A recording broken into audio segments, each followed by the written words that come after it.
কোনো বিশাল পাহাড়ের চূড়ায় ওঠার পর একজন দেখতে পায় আরোহণের মতো আরও পাহাড় রয়েছে। যদি তুমি কারো সাথে তোমার ভাষায় কথা বলো, তার কাছে যেতে পারবে। যদি তার ভাষায় কথা বলো, তার হৃদয়ে প্রবেশ করতে পারবে। কেউ যদি নিজের লক্ষ্যে স্থির থাকে, তবে সে অবশ্যই বিজয়ী হবেই।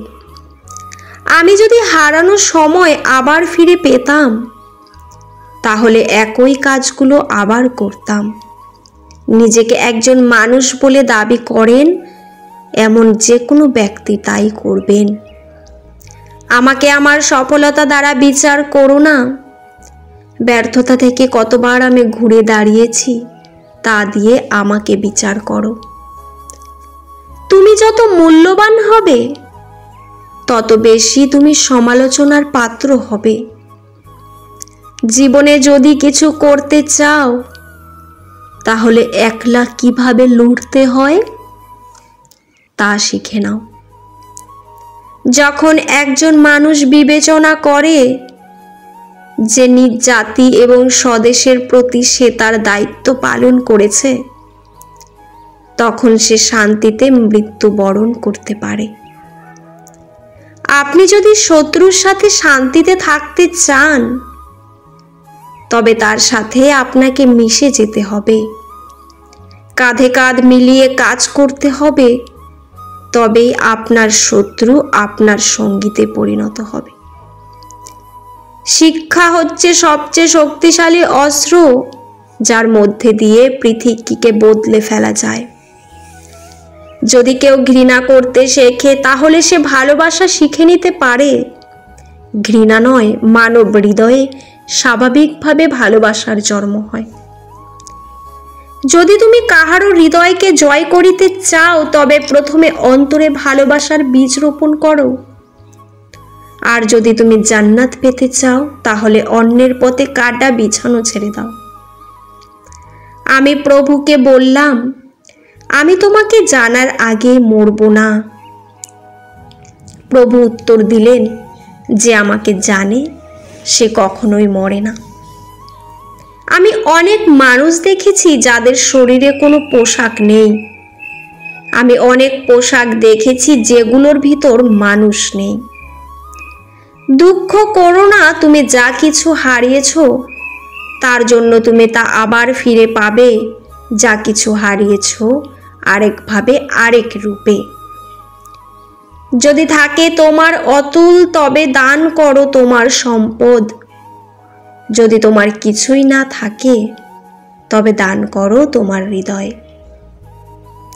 ভালোবাসা হলো সুস্থ থাকার উপায়। ভালোবাসা হলো শক্তি। ভালোবাসা হলো সবকিছু বদলে দেওয়ার জাদু। ভালোবাসা হলো স্বর্গীয় সুখ দেখার আয়না। এসো আবারও ভালোবাসায় নিমগ্ন হই।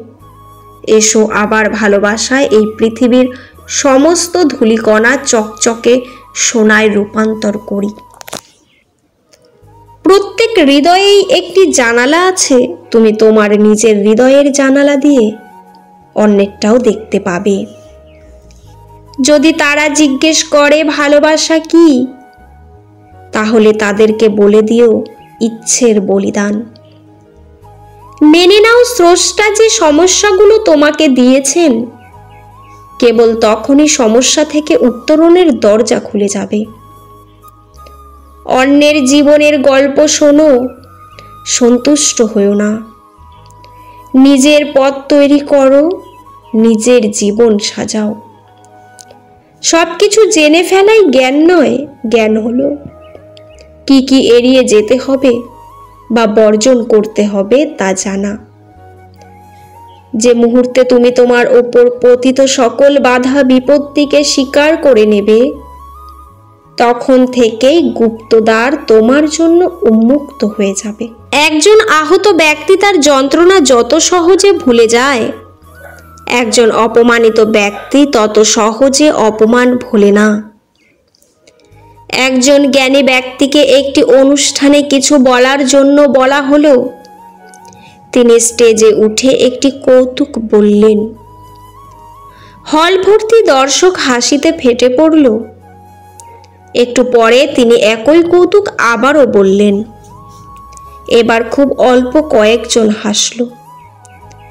এরপর তিনি একই কৌতুক কয়েকবার বললেন, কিন্তু কেউ এতে হাসল না।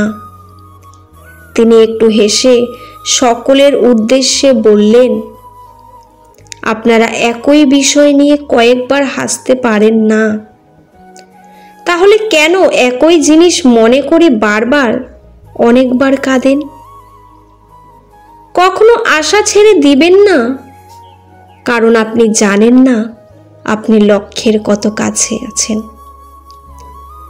কেউ যদি আপনার জীবন থেকে স্বেচ্ছায় চলে যেতে চায়, তাকে যেতে দিন।